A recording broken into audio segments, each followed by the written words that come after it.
So here's a last look at Pomori Stadium and the Grand Hotel Pomori. No more sandy beaches and beautiful coastline and lovely bays. It's bye-bye FC Pomori and hello Guangdong Southern Tigers in China.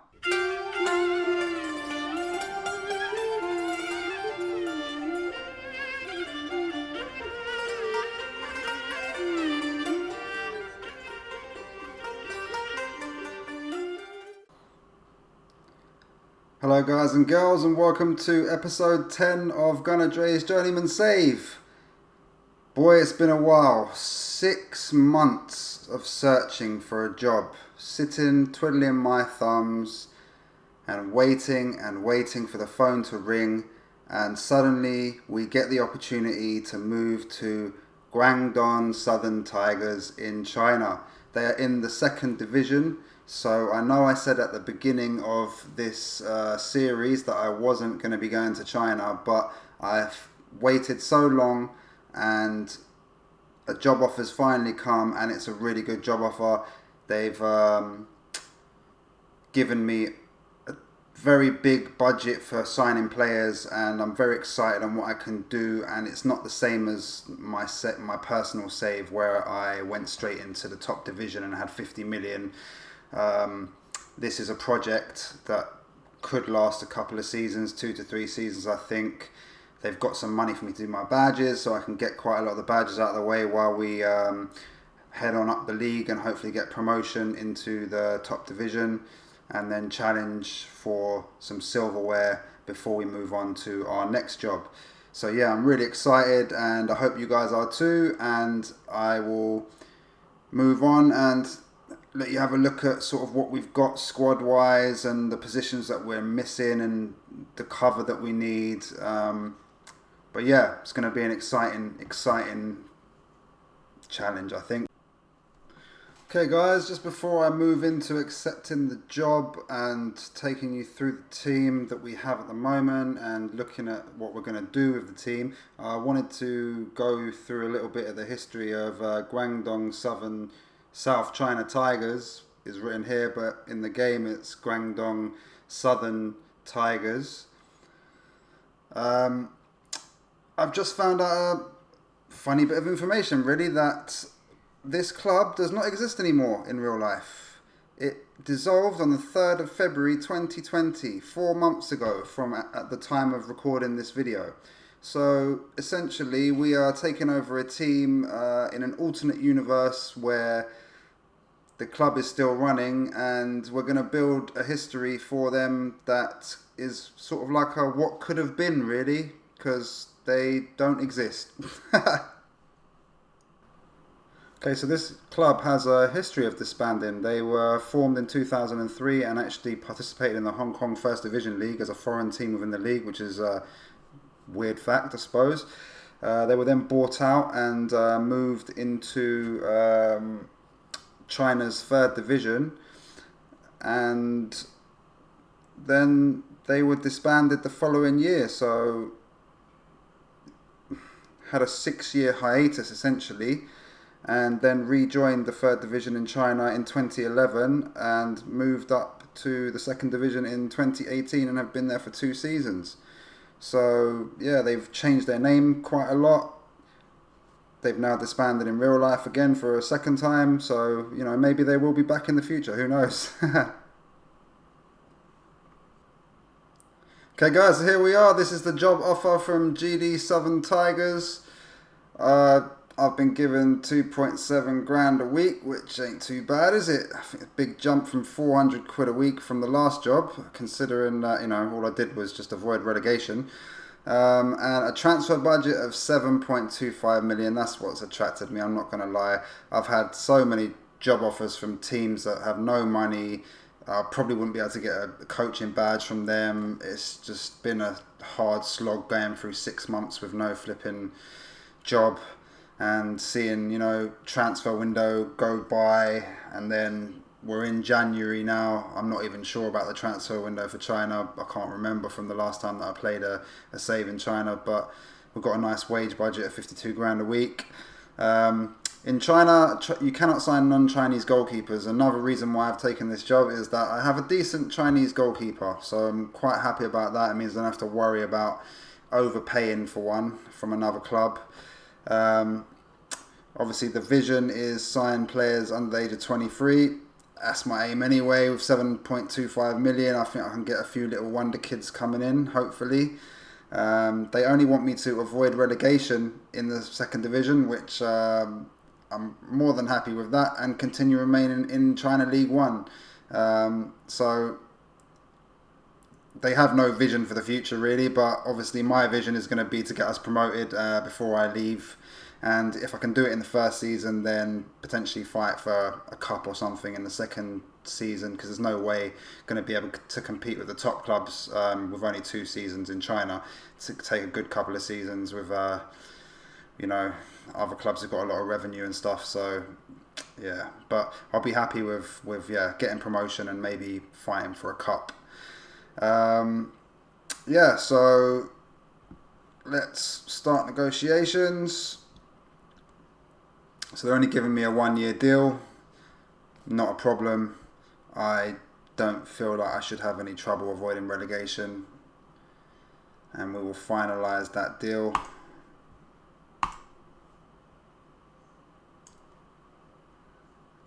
And here we are. GD Southern Tigers have confirmed the appointment of Gunnar Dre as the club's new manager. Eyebrows have been raised in the world of football. Yeah. I'm not really a big name yet, I suppose. Media prediction is 17th. 1.5 star reputation. 20,000 capacity stadium. Poor training facilities, basic youth and adequate recruitment. Obviously, I'm hoping that we've got a little bit of money in the kitty where I can improve the training facilities straight away. But we'll have a little look into that afterwards. And coach best 11 that they believe at the moment. I'm not really going to go too much into this right now. I'm going to obviously look through the team, move out the players out of the first team picture that I don't think are good enough, and put some youths in there if we've got any decent youth, and then I'll come back to you to show you what we have right now to obviously identify the areas where we're going to improve. And back in a minute for that. Okay guys, before we have a look at the team and that, I just wanted to show you the finances of this club. So obviously you can see the balance is nice and healthy, 16 and nearly $500,000. We have 7.35 million transfer budget. I went straight to the board before I done anything and asked for a coaching course, and that has been accepted. So we're on our way. Gunnar Dre is going to get his first coaching badge. So very happy about that. And so I'll take you into the team that we have at the moment. Okay, so here's the team report. We have a decent looking striker in Liu Yang for this level, who can play as a target man, pressing forward or poacher. Doesn't look too bad. Probably going to use him more as a pressing forward, I'd say. Maybe on attack, seeing as he can actually finish as well. And then backup striker. He's actually more of a winger, that guy. We've got a good youngster, backup youngster striker. This is the one, 16 years old. He's wanted by top clubs in the top division. Has 5-star potential, so he's going to get rotated in and out of the team. Unfortunately, I would prefer to play him as a pressing forward, but he doesn't have any pace whatsoever. So target man it is for him, although his jumping reach ain't too great either. But he has got some good mental stats, and I think that he'll do well in the second division of China. Left wing and right wing both covered really.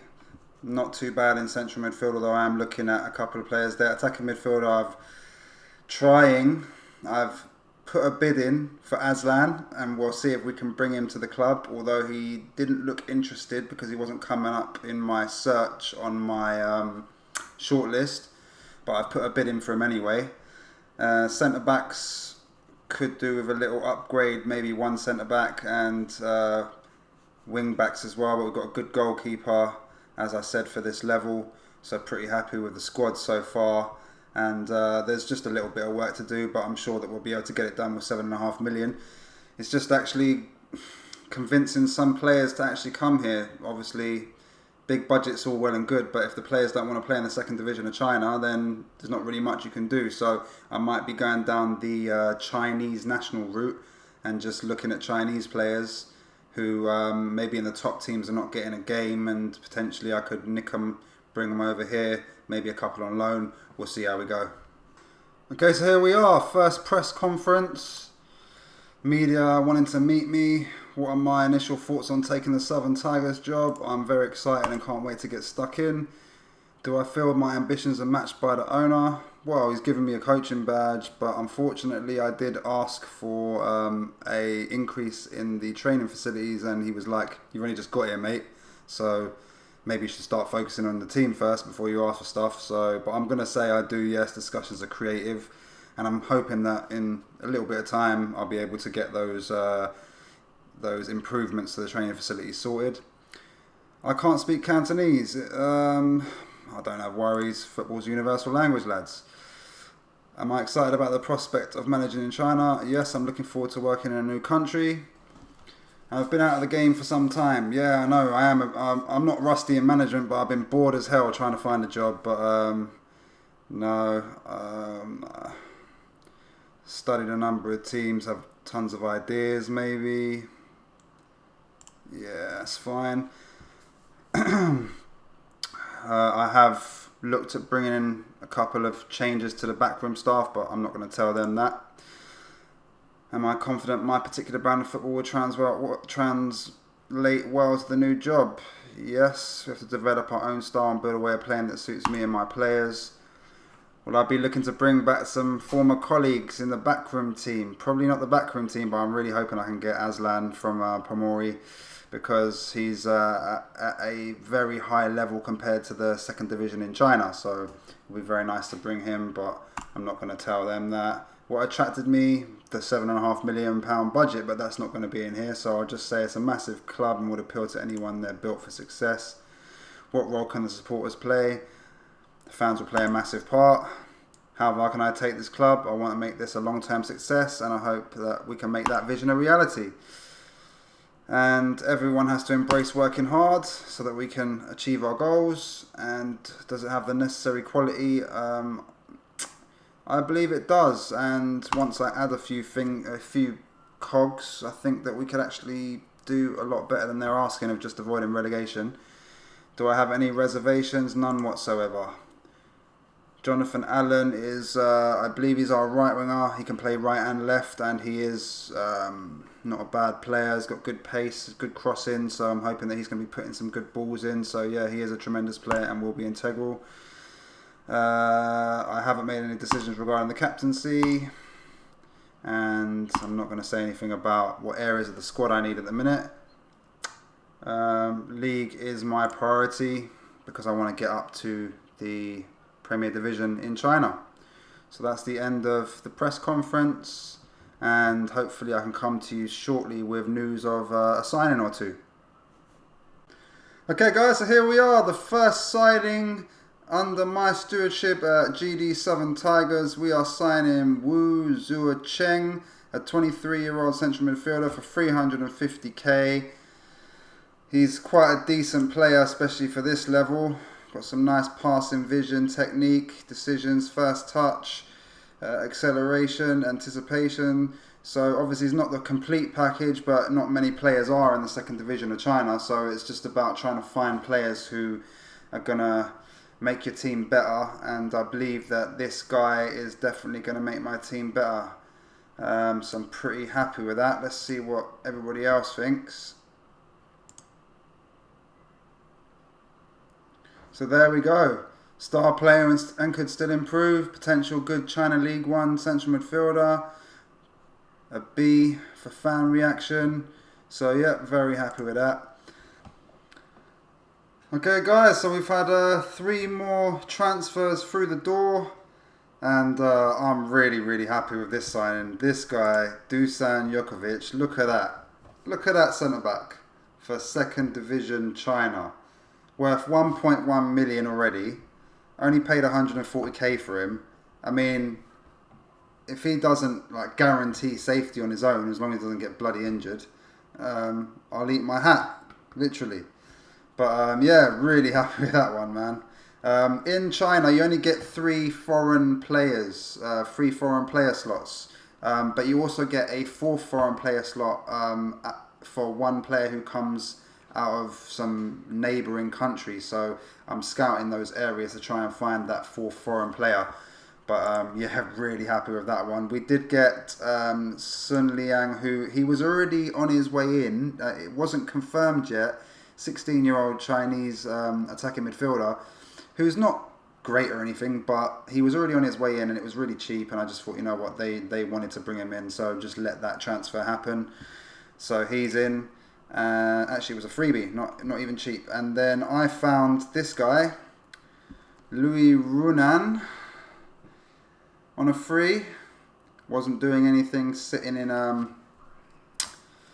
on the free transfer market, but yeah, he looks like a decent little striker, if I'm honest with you. And I'm not going to lie, our good young prospect is currently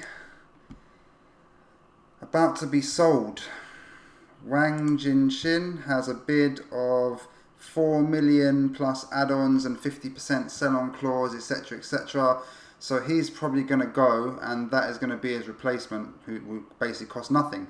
So I think that is a good bit of business, if I'm honest with you. Okay guys, so I'm going to leave it there for you. I hope you enjoyed the episode. It's a little shorter than usual, but I didn't really want to go through friendlies on this episode. I want to get through all of that and then come back to you with the start of the season in the 2nd division in China. So please like, subscribe, comment, and I hope you're looking forward to the next episode as much as I am.